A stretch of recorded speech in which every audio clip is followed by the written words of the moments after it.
നിങ്ങൾ ഈ പറയുന്ന ഇലാഹുകൾ, നിങ്ങൾ ഈ പാരമ്പര്യവും അതുപോലെ വലിയ പണ്ടേ നമ്മൾ ചെയ്തു വരുന്ന ഇവിടുത്തെ ഐതിഹ്യങ്ങളും എന്നൊക്കെ പറയുന്ന ആളുകളുണ്ട്. ഇത് പണ്ട് ഇവിടെയുള്ള ചിഹ്നങ്ങളാണ്, പുരാതന അടയാളങ്ങളാണ്, അതൊക്കെ മഹത്വപ്പെടുത്തൽ അങ്ങനെയാണ്. ഇതൊക്കെ എന്തോ നമ്മുടെ സംസ്കാരത്തിന്റെ ഭാഗമാണ് എന്നൊക്കെ പറഞ്ഞിട്ടാണ് കൊടിയ ശിർക്കിനെ ന്യായീകരിക്കുക. അള്ളാഹു പറയുന്നു, ഇതെല്ലാം നിങ്ങളും നിങ്ങളുടെ പൂർവ്വപിതാക്കന്മാരും വിളിച്ചിട്ടുള്ള വെറും പേരുകൾ മാത്രം. മാ അൻസലല്ലാഹു ബിഹാ മിൻ സുൽത്താൻ, അള്ളാഹു ഒരു തെളിവും അതിന് അവതരിപ്പിച്ചിട്ടില്ല. ഇയത്തബിഊന ഇല്ല ദൻ, അവർ വെറും ഊഹം മാത്രമാണ് പിൻപറ്റുന്നത്.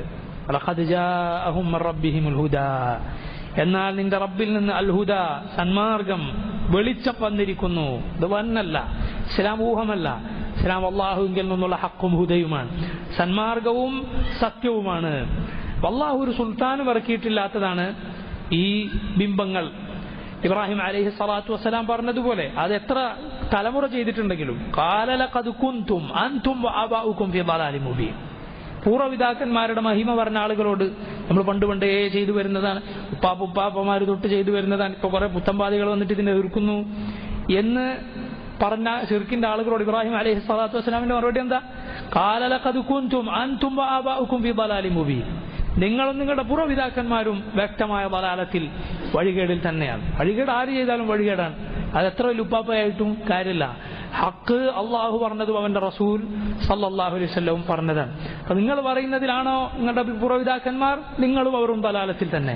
ഇനി അവരുടെ അവസ്ഥ അറിയില്ല എന്നാണെങ്കിലോ, വെറുതെ പണ്ട് മരിച്ചുപോയ പലരുടെയും പേര് പറഞ്ഞ് ഇവർ അഭിമാനിക്കുന്നതാവാം. ചിലപ്പോൾ അവർക്ക് ഈ വിശ്വാസമൊന്നും ഉണ്ടാവുകയില്ല. അങ്ങനെ ആകുമ്പോൾ നമ്മൾ പറയുകയില്ല.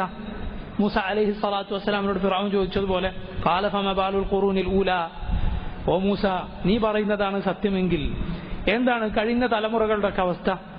മൂസ അലൈഹി സ്വലാത്തു വസ്സലാം പറഞ്ഞു, ഖാല ഇൽമുഹാ ഇൻദ റബ്ബി ഫീ കിതാബ് ലാ യദ്ദുല്ലു റബ്ബി വലാ യൻസാ, അവരെക്കുറിച്ചുള്ള ഇൽം, അവരെക്കുറിച്ചുള്ള വിവരം എന്റെ റബ്ബിന്റെ പക്കൽ വ്യക്തമായൊരു കിതാബിലുണ്ട്. എന്റെ റബ്ബിന് തെറ്റിപ്പോവുകയില്ല, മറന്നു പോവുകയുമില്ല.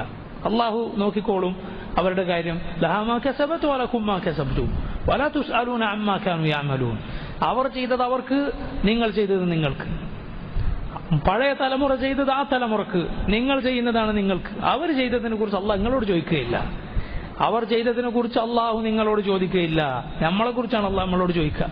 ഇന്ന് പല ആളുകളും ദലാലത്തിലും തോന്നിവാസത്തിലും വൃത്തികെട്ട ജീവിതത്തിലും ഹറാമിലൊക്കെ കഴിയുമ്പോൾ അവരോട് ഉപദേശിക്കാൻ ചെന്നാൽ പറയും, ആ നിങ്ങൾ ഏതാ പാർട്ടി?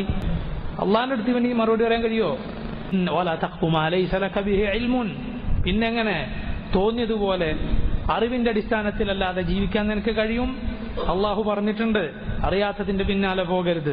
ഇന്ന സമഅ വൽ ബസറ വൽ ഫുആദ കുല്ലു ഉലൈക കാന അൻഹു മസ്ഊല, കണ്ണും കാതും കൽബുമെല്ലാം ചോദ്യം ചെയ്യപ്പെടുന്നതാണ്. അള്ളാഹു ഇത് വെറുതെ എന്നല്ല. ദുനിയാവിൽ കച്ചവടം ഏതാ ഏറ്റവും ലാഭം കിട്ടുന്നത്? എല്ലാ സാമർഥ്യവും ഉപയോഗിക്കുന്നുണ്ടല്ലോ, കണ്ണും കാതും കൽബും ഉപയോഗിക്കുന്നുണ്ടല്ലോ. ദുനിയാവിൽ ലാഭം കിട്ടാൻ എത്ര സാമർഥ്യം ഉപയോഗിക്കുന്നുണ്ടല്ലോ, അതിനെപ്പറ്റി പഠിക്കാനും അതിനെക്കുറിച്ച് ആലോചിക്കാനൊക്കെ ഒരുപാട് നേരമുണ്ടല്ലോ. എന്നാൽ പരലോകത്തെക്കുറിച്ചാണ് ഏറ്റവും നീ നിന്റെ ചിന്തയും ഈ കണ്ണും കാതും കൽബൊക്കെ ഉപയോഗിക്കേണ്ടത്. കാരണം ഇവിടുത്തെ കച്ചവടത്തിൽ നഷ്ടം വന്നാലും ബീദിനില്ല, അള്ളാഹുവിന്റെ തൗഫീഖ് കൊണ്ട് നാളെ തിരിച്ചു കിട്ടിയേക്കും. ഇനി നഷ്ടം വന്ന് എത്ര ബുദ്ധിമുട്ടിലായാലും ഈ ദുനിയാവ് കുറച്ചു കാലത്തേക്കാണ്, ഇത് തീർന്നു പോകുന്നതാണ്. ശ്വാസം അങ്ങ് നിന്നാൽ കഴിഞ്ഞു. നീ മുഅ്മിനാണോ, ദുനിയാവിൽ എല്ലാ പ്രയാസത്തിൽ നിന്ന് റാഹത്തായി, അൽഹംദുലില്ലാഹ് മുസ്തരീഹ്. നബി സല്ലല്ലാഹു അലൈഹി വസല്ലം പറഞ്ഞത് റാഹത്തായി എന്നാണ്. മുഅ്മിൻ മരിക്കുന്നത് അവന് റാഹത്താണ്. കാരണം ഈ ദുനിയാവിലെ എടങ്ങേറും ഒക്കെ കഴിഞ്ഞല്ലോ.